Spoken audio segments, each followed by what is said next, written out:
Không quẹo quẹo đi cô hai. Quẹo kia. Rồi thôi đi không đi. Đi không quay phim đi. Đi chơi nè. Nè. Dì ba kêu con kìa. Ca ơi. Lấy rồi. Hồi sáng nói trong bụng đi ra. Cô hai hỏi nó chứ con bớt chưa? Lấy bớt. Bớt. Giữ tá. Qua đây. Giữ tá. Thôi đi giọng chẳng Đi lại lẫm gạch này thế nào? Đi tướng quẹo quẹo rồi. Đó, chuyên môn gạch là nó là tới đây rồi nó phải lẫm. Đó, giỏi quá. Đụng nữa. Thấy cái mày đứng ngay đó. Thấy để tay đó.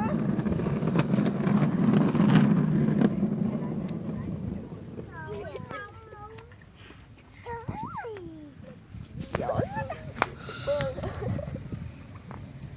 Hết rồi. Rồi, đi con. Chắc đây nè. Nè, rồi. Hết rồi. Đi kìa ngoại đi kìa cá ơi.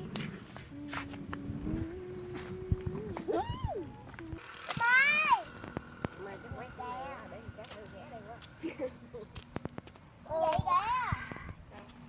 Rồi.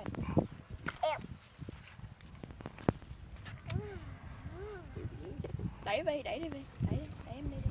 Dịnh em vô.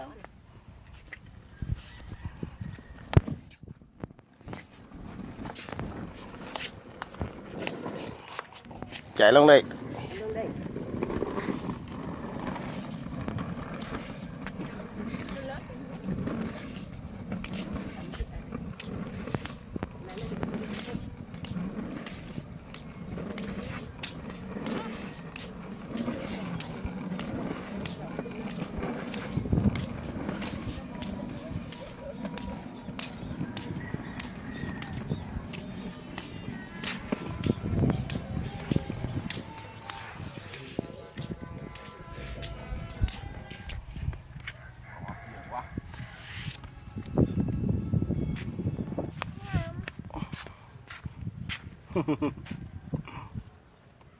Dán ăn sao mập bằng chị kìa.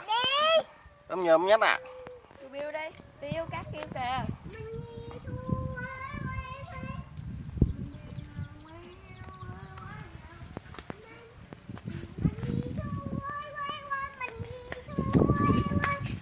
Mình đi xuôi. Rồi tới luôn.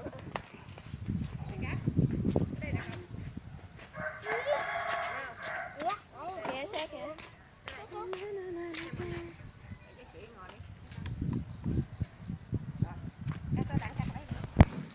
Rồi thái.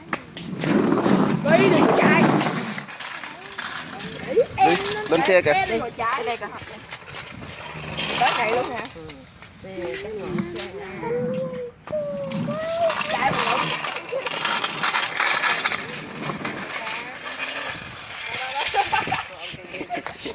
Trời.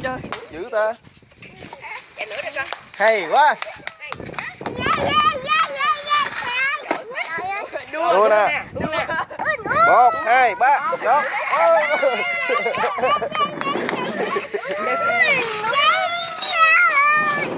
Lẹ lên. Đây lọt rồi con chạy đi. Rồi cắt cái mất kia đó rồi.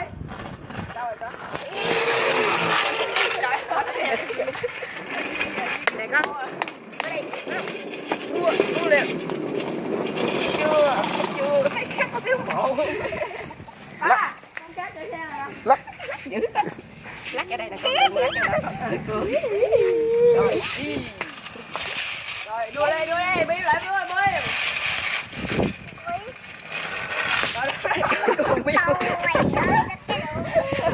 Rồi này nha, 1, 2, 3. Tôi đây nhanh nhất là vậy. Chạy đi. Rồi cắt lại. Đó. Hay quá thắt. Chạy đi, chạy đây. Chưa. Cái lỗ chút tay. Ủa chạy ghê quá. Đó, ghê chưa?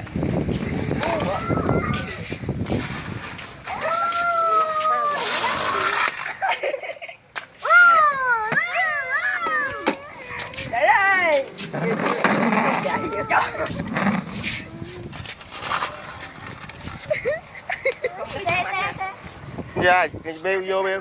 Xe đi con.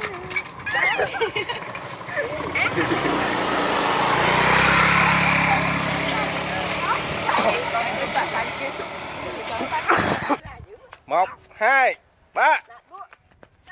Ba. Trời ơi, nó chạy hết rồi kìa. Chạy lẹ lên, nó chạy rồi kìa. Chồng có một bên kìa. Chồng có một bên kìa. Tay đua này chậm quá. Biếu biếu lũi biếu lũi. Giờ đâu vậy? Trời ơi.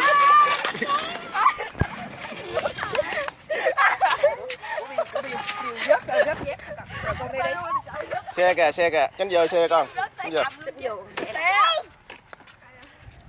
Không tay hả? Dạ, sáng ngày đua nè anh. Thằng này là thằng ấy rồi hả? Cái thằng này là thằng... Các con có tiền đó. Thằng kia là con của thằng đó.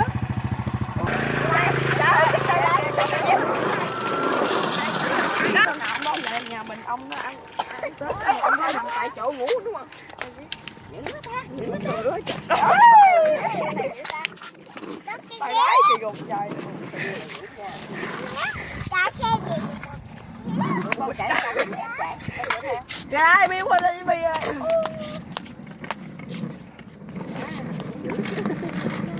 Tỷ số đang chênh lệch.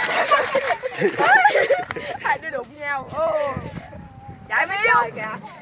Chạy. Biếu chạy hồi chút đây lái. Chút biếu ghét người à.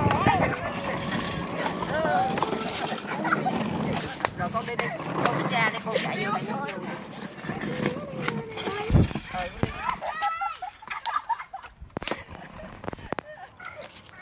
Cười cắt nó cười vẫn thấy ghét, cái nó cười cả bây giờ mình quay cho nó trước nè.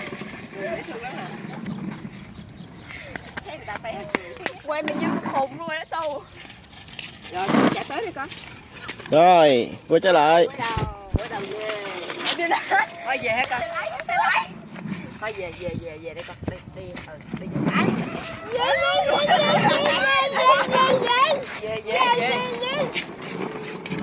Về đó nói về.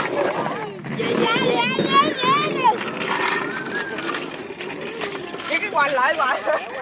Về.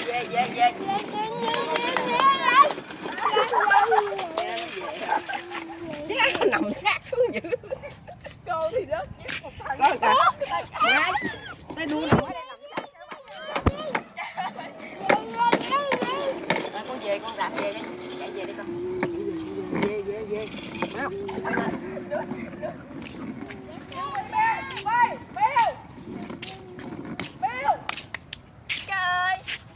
Đi mà miệng nói về. Rồi chạy đi. Chết rồi con ơi. Chết hết rồi. Từ từ. Về. Nói về đi.